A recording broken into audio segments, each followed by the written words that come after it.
You're listening to the Options Insider Radio Network, the home of the Options Podcast. For more quality options programs, visit theoptionsinsider.com or search for Options Insider Radio Network in your podcast provider of choice. Listeners can also access all of our programming through our mobile app available in the iTunes and Google Play stores. Select programs are also available via live stream at mixlr.com/options-insider. That's mixlr.com/options-insider. Don't forget to follow along with your favorite programs and submit your own questions for the hosts at twitter.com/options, stocktwits.com/options, facebook.com/theoptionsinsider, or via questions at theoptionsinsider.com.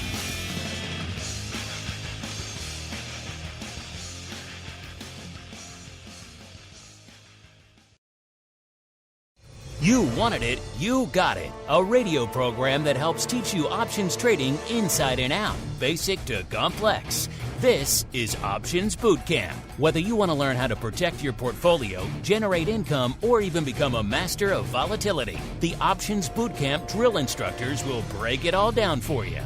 Now, let's get you into peak options trading shape. Here are your Options Bootcamp drill instructors.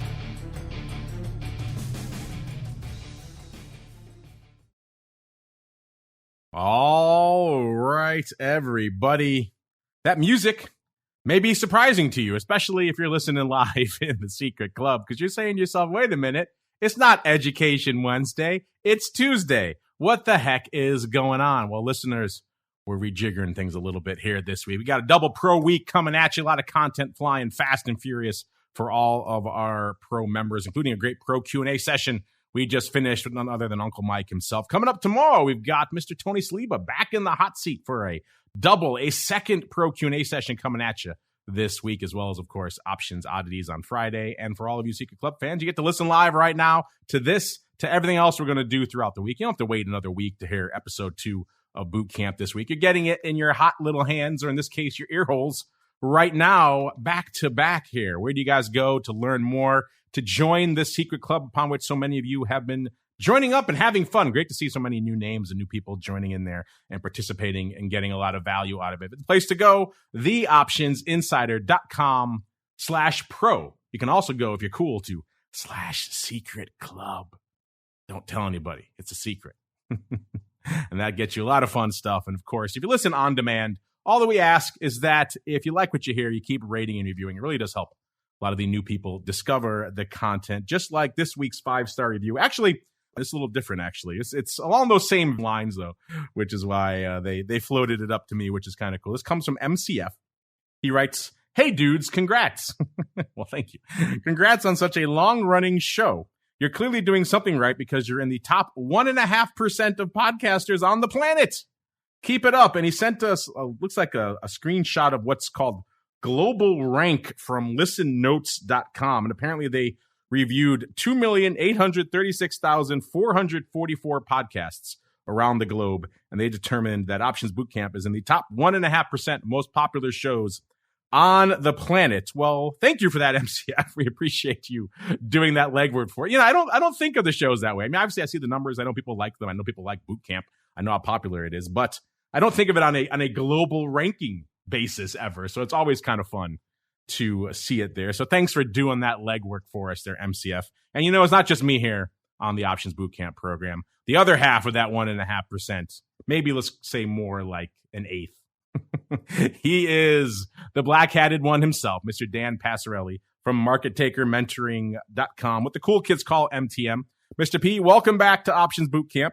Are you excited for this double pro-palooza, A? And then B, what do you think about being in the top 1.5% of something on the planet, sir? It's pretty cool. Yeah, man, that is pretty cool. I am excited, first of all, yes. And boy, that's pretty great. Wonder if we beat out the Italian language podcast that I listen to. Would you say you're in the top 1.5% of bass players on the planet, you think? Yeah, probably in my house. Top 1.5% of bass players in your immediate household. That's not very impressive at all. Considering your kids are out to college now, so they don't even really count it. Just you and your wife. And clearly she's smoking you at the bass playing right now. All right, Mr. Dan, as you will recall, sir, we had a great listener request on a recent episode. So we thought we would take that and spin it up into a full episode. So without further ado, let's get to a little bit of the old options drills. Colin Boots. Time for our favorite pastime, option drills. We're going to take the strategies learned during the show and teach you how they can be employed to achieve a specific objective. Do you hear me? Yes, sir!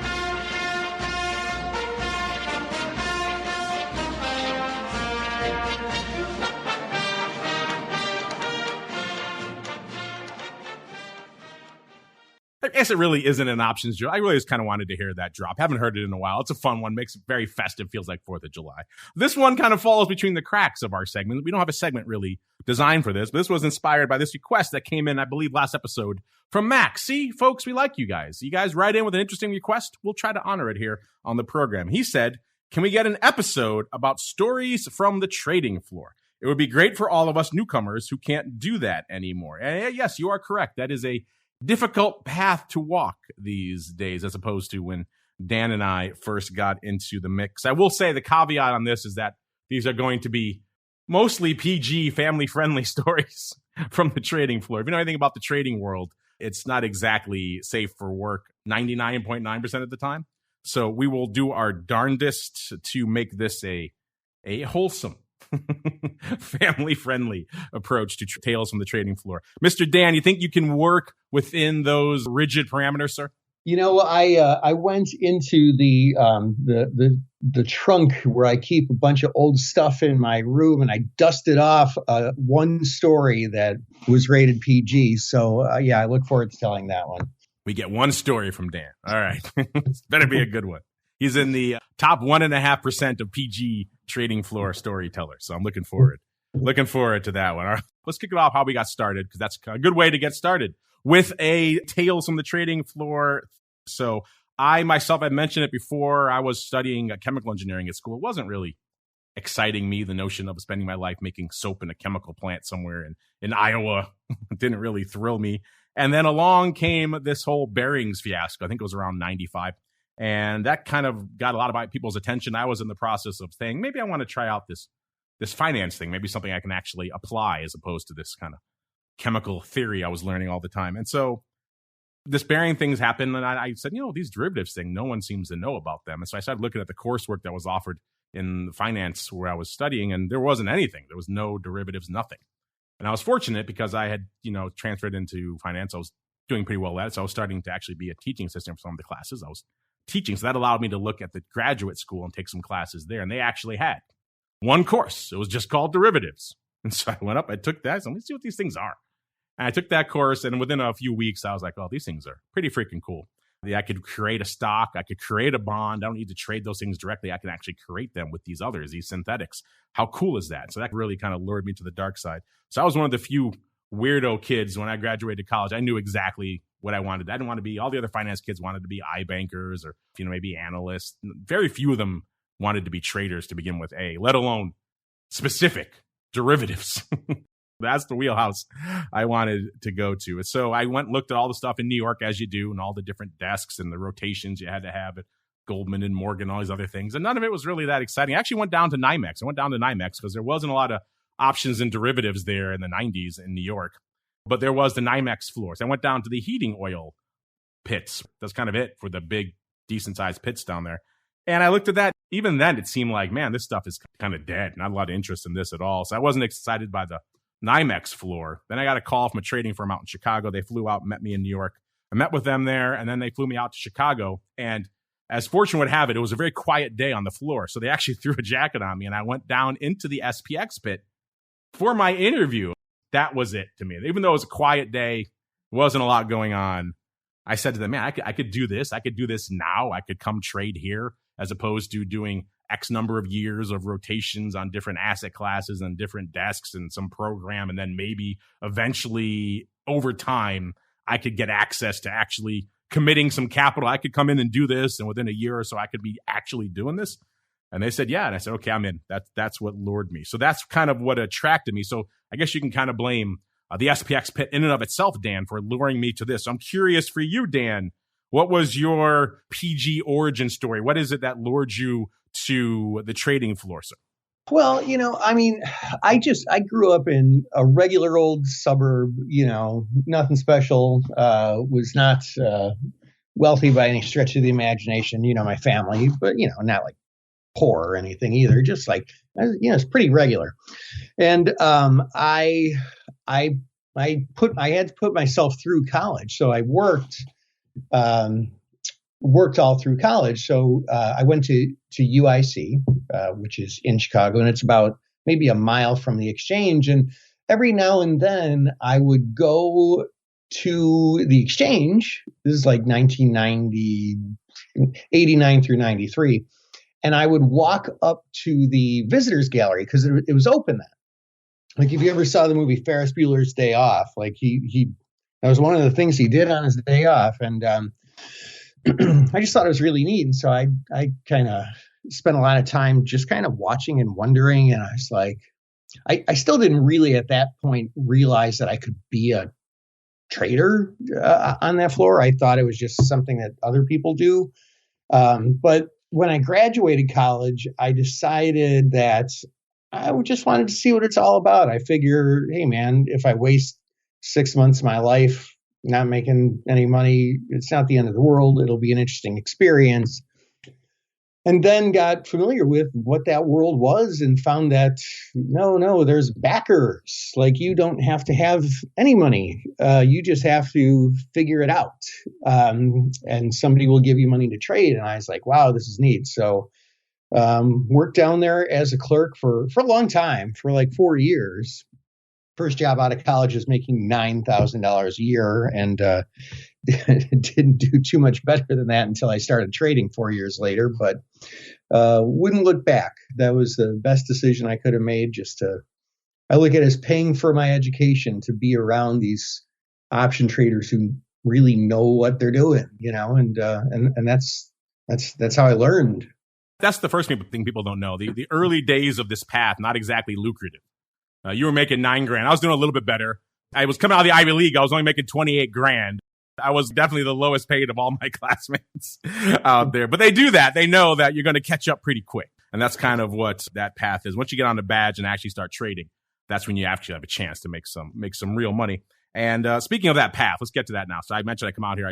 I say I want to do this.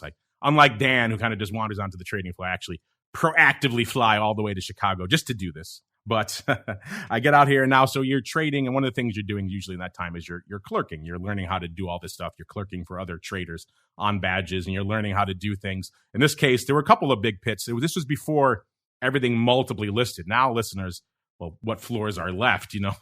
For a while there, every exchange pretty much listed just about every major equity option. And then there are proprietary products that are only listed on their home exchange. Like the SIBO has SPX and VIX. Back then, SIBO was pretty much the biggest game in town by far. They had SPX, they had the OEX, which is kind of forgotten about now. It's the S&P 100, and there was IBM. That was the biggest equity going, kind of on the planet from an options perspective, and that was the biggest pit for it. There were a lot of guys out there, at least 50, if not more, in that IBM pit. So that was a big pit. So I went out there to do a lot of managing of the positions for those traders because they're busy doing trades. So you start off doing a lot of delta hedging. One of the big skills you learn, how to delta hedge your position, what that means, what that does from an impact perspective, why you do that. And I guess this is mostly a family-friendly story. We'll dial it down a bit. But there was another clerk and I we were working at the same time, and we lived near each other. And we had a fun idea to go out the night before. I think this was getting into close to expiration, sometime along those lines. And there was a bar near us that had yards of beer.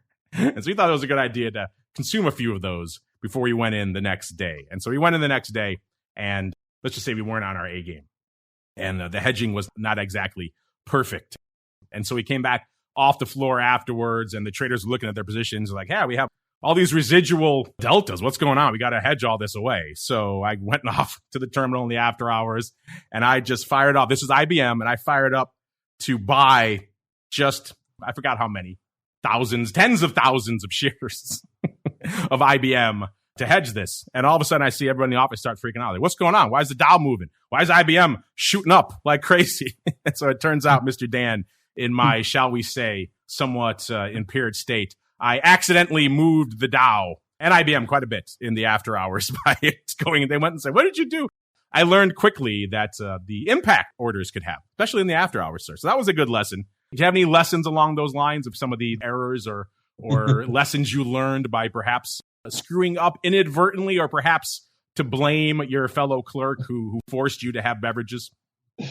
Oh my goodness, yes. Where to even begin this one? Well, I recall this one time. This was back in the day where, like, right now everything's traded on computers. Back then, we would have these cards that the traders would literally write the trade on, like, with a pen. And then they would have their clerk come and grab the cards on a periodic basis every 20 minutes or whatever, type them into the computer, and have it spit out a piece of paper that had their delta and such on there. And so, yeah, I just remember there was this one time. I got to give you two stories here. There's this one time where, like, I don't know, I typed something in wrong, and it was a very busy day. And I worked for two traders. The one guy that I worked for, he was a yeller. All right. And it was like a trader was a yeller. I find that hard to believe, sir. I know. Did you ever see, like, I just think of like a Warner Brothers or Woody Woodpecker cartoon where, like, like the character's in front of the lion and the lion roars and, like, the wind, like, blows his hair back, like that is exactly what it was like. And so I got to learn pretty quick not to goof up. And so let me segue that into this other story. So, call it 6 months later or something, another super busy day. And this time the computer just goes down. And I've just got stacks and stacks of cards. And so, like, my boss has no idea what his delta is, what his theta is, what his gamma is. It's this was in the bond options. They were moving like crazy. And he's like, what do you, I'll save you from having to bleep it out later. What the bleep are you? Bleep, bleep, bleep, bleep, bleep. So what me and the other clerk figured out to do was to take the last printout that we gave him and figure out the deltas and gammas and thetas and vegas of every single one of the trades that he made. And, like, with a freaking, 99-cent calculator, add it all up and give it to him, which was stressful because you had to do it pretty fast because, like, every 10 seconds he was like, come on, where's my delta? What is my delta? Come on, you beep, beep, beep. And so it was a pretty cool learning experience. That was one of the things that one of the very, very challenging experiences that I credit with having really learned something during. And despite the fact it wasn't super fun at the time, it was eye-opening. I learned a lot. Yeah, so don't just devour the offer with all your stock in the after hours, and also pay attention. Just the litany of abuse I witnessed on clerks in all those years down there. None of that would pass muster today, Mr. Dan. That would all be considered a hostile workplace at the very least. I saw just so many petty tyrants and egos and just abusive tirades that they cannot be listed here. But let's move on to some other interesting stories. I've told this one before on other shows.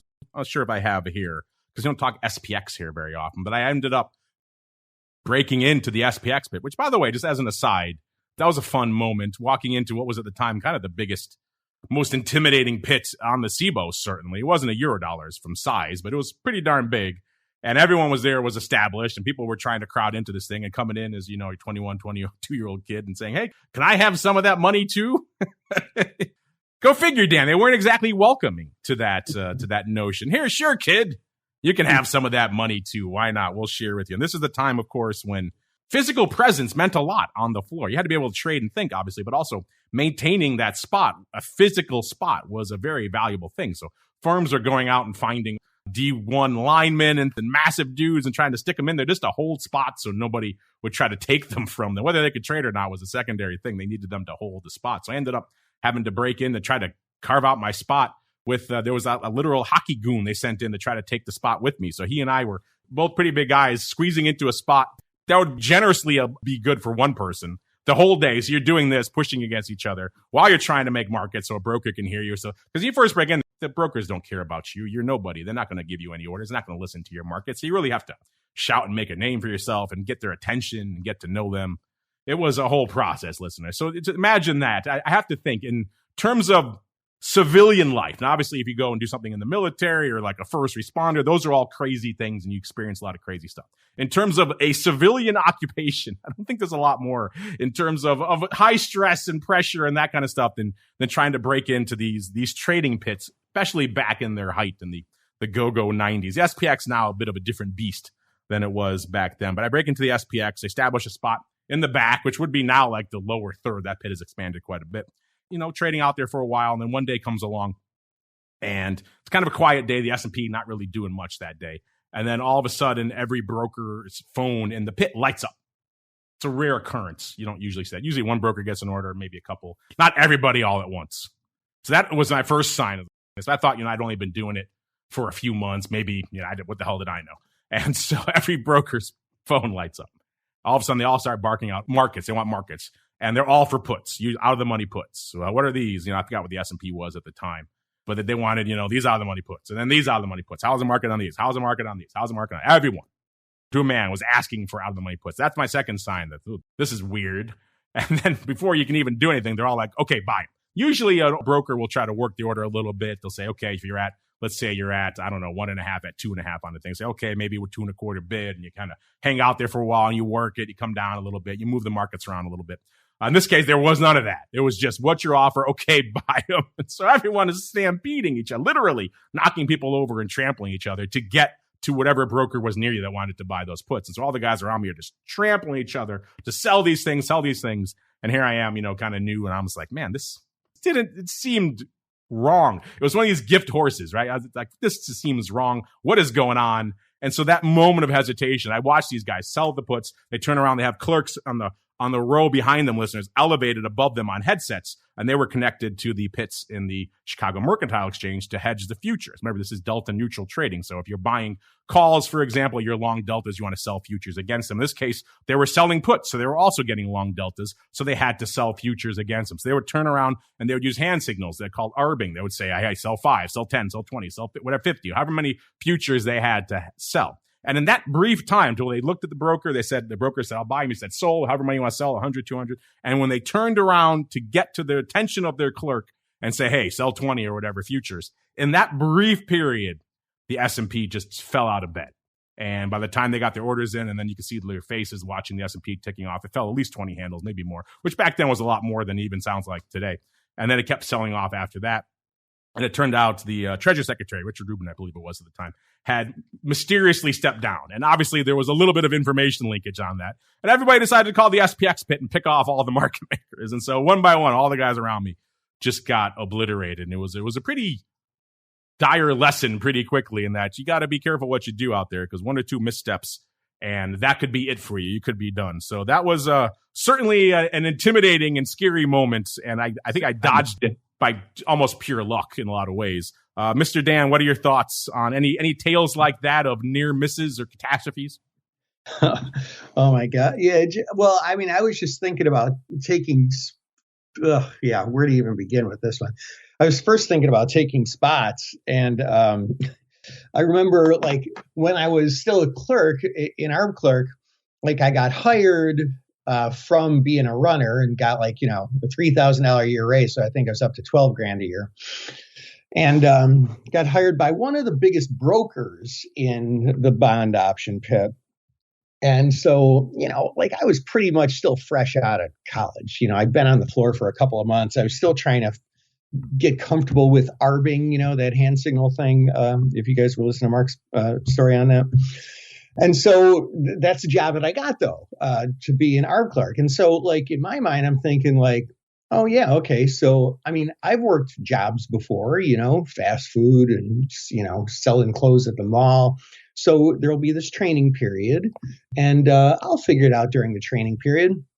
And so in the morning, I'm standing like in front of the yard clerk who's like an old pro. And he's like, okay, yeah, you watching me? You watching me? I'm like, yeah, I'm watching. And then like 2 hours goes by and he goes, all right, come on up here. I'm like, oh, cool. I get to stand closer and watch everything. He goes, I'm going to lunch. I'll see you in an hour. I'm like, okay, who's filling in for you? He's like, you are, you idiot. So I'm like, oh my God. And so that was a pretty scary day for me. But and then, also with. And I'm sure the traders you worked for were very kind and very understanding of your lack of expertise. And they welcomed you with open arms, sir, and were very boosting of your confidence at all times. Well, this guy actually, this first guy that I worked for, he actually wasn't that bad. But like a big order came in and he just looked at me with this look of panic and like grabbed me by the lapel. And he goes, are you sure? And I'm like, yes. And I was right. So I got lucky. But yeah, that having spots, boy, I can never forget that. When I was trading on the board of trade, we just used to call it proximity trading. If you can't touch the broker, you're just not on the trade.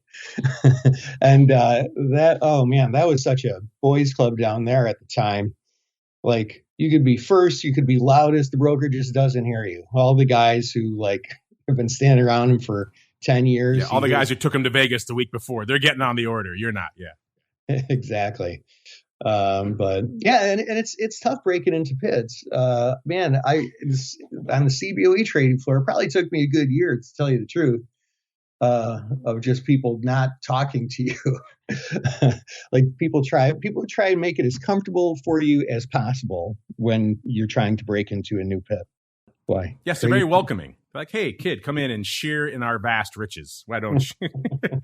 Because in a lot of ways, listeners, you're coming to literally take money out of their pockets. And so it's, as you can imagine, they're not exactly welcoming to that. On that notion of space and proximity, which is, again, it's kind of a lost concept now.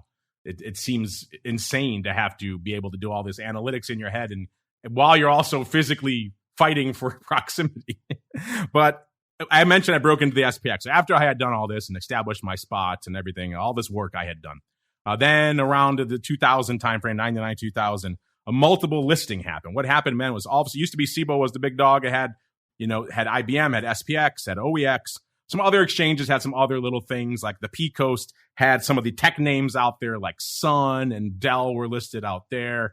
Amex was actually in New York over there, so there were some Intel was over there on the Amex, and which was weird. There were a bunch of other exchanges had individual equity options, and then the SEC came down and said, no more of that. That's collusion. You guys all have to compete for everything. So overnight, the game changed, and all of a sudden, SIBO started listing everything, and all the other exchanges started listing what SIBO had. So it became just a mad gold rush to go out of everyone was leaving the SPX and going out into these other pits. I remember Dell coming online and people getting in literal fights to get into Dell, America Online, Microsoft, all these big names came. Sun, a lot of these aren't big names anymore, but they were back then. And they were literal fights every day to get into these spots because these were new crowds opening up. And at the time, these names were trading many hundreds of dollars. So there's a lot of paper, a lot of volatility, a lot of chance to make money in these things. So then they announced Intel's coming. I said, you know what? Okay, I'm going to try it out. I'm going to be one of these guys who's going to break into these things. So I leave my coveted spot in the SPX. I had one of my other guys take over for it. So I had trained him up. So we didn't lose that spot, thankfully. I said, I'm going to go break into this. So what happened at the end of that day was we all went down to the turnstile, and we knew there's new pits coming online the next day. So people went and pretty much got in line for the next day's opening right then at the turnstile. So I went and got my spot in line. I was the first.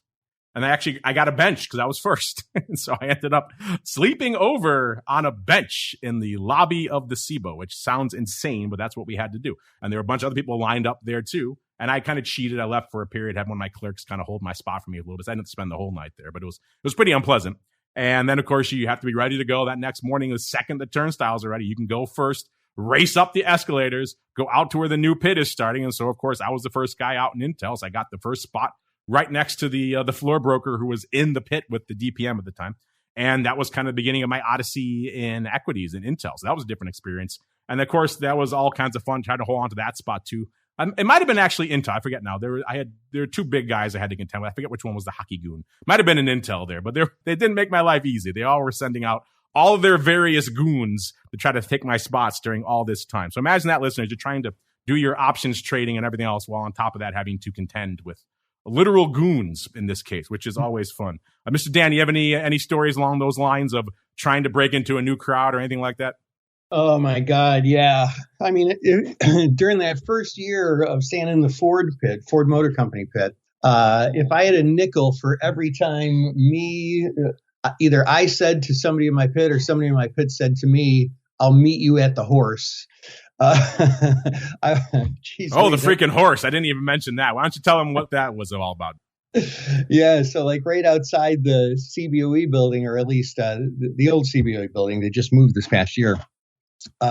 There is a statue, like, on a pedestal in a like a fountain of a very anatomically correct horse. And so, it was like kind of this big, broad, like place where people would go and sit down, and they would, have smoke breaks or have lunch. And so when somebody was going to get in a fight, like that is where people went. And there literally were fist fights at the horse on a somewhat regular basis. I mean, I won't say like once a week, but I'd be surprised if it wasn't once every 6 weeks or so. There was like a literal fist fight. It's insane that they would choose that spot because it's right in front of the freaking exchange. It's the most obvious spot where you're going to get caught, and the floor broker is going to come. They're going to fine you. But they would always say that. You're right. To the horse, or I'll meet you at the horse. That was the spot. I don't know why. Why not a back alley behind the exchange? But that's where grievances were settled, listeners. The horse in front of the SIBO. I can see it here in the studio that when we first launched the Options Insider, Sun Times did a write-up on us, and they asked me where I wanted to get my picture. I said, I'm going to get a picture in front of the horse. So I still have that picture right now in the Sun Times of myself standing in front of the horse when we launched the Options Inside, just because it has so many historic memories, listeners. But yes, that was a place where adult grown men would go to fight because this was serious business. So yes, the horse. I totally forgot about the horse. See, Dan, that's why I got you on the program with me to bring in these nuggets of joy and nostalgia. Speaking of Intel, people want, crazy stories as well. I remember I was out there for a while. Things were going well. Intel, this is kind of analogous to what we saw this past year with the meme stock palooza. All the .com stocks were just exploding. And Intel was very much at the forefront of that wave. Intel and Microsoft were kind of like the vanguard of the .com bubble, if you will. And so everyone knew they had earnings coming up. It was going to be a big thing. I remember I get back and I asked my clerk, hey, where's Intel trading in the after hours? And he said something like, oh, it was down some absurd amount. And he said, oh, they pre-announced bad earnings. And that was kind of the first sign, the canary in the coal mine, that maybe the bloom was coming off the .com rose. And it was freaking Intel, like one of the motherships of the .com bubble. So I remember just freaking out, like, what do you mean?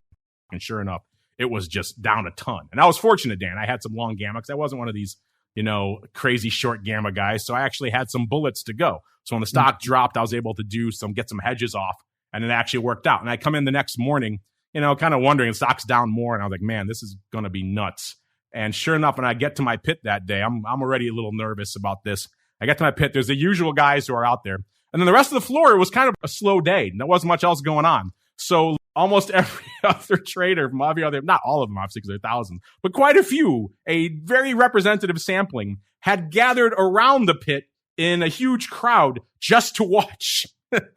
That's how nuts the people knew it was going to be. And in between them and our actual crowd was the brokers and all the walk-ins. These are brokers who walk over the floor, listeners. They have an order for one pit, they go out there. They have an order for another pit, they go out there. They call them walk-ins.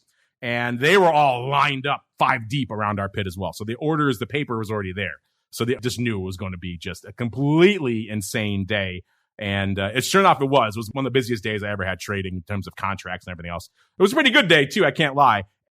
When the sell-off was going, and as it kept going down, obviously all anybody wanted to do was buy puts. So as a market maker, you wanted to have those bullets. You wanted to have that long gamma. You don't want to be short all the tails, so you could sell them at increasing higher and higher vol levels throughout the morning until the sell-off kind of reached its apex. And then when it hit there and the stock kind of rebounded a little bit, that's when the vol came crashing in.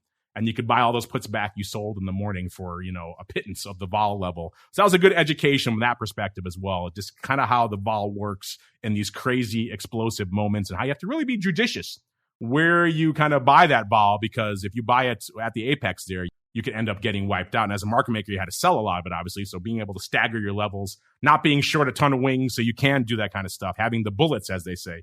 That was an important education. Dan, you have any moments like that where you could think of where a name got annihilated or had a big move when you were out there trading, sir? Yeah, a good number of them.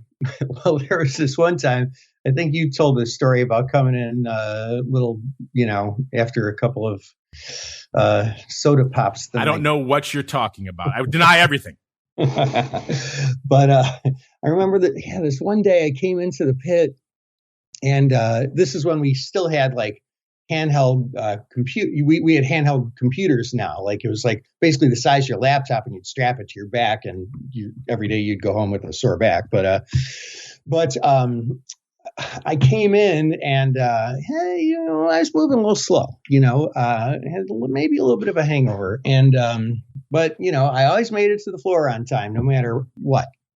Big man at night, big man in the morning. Right.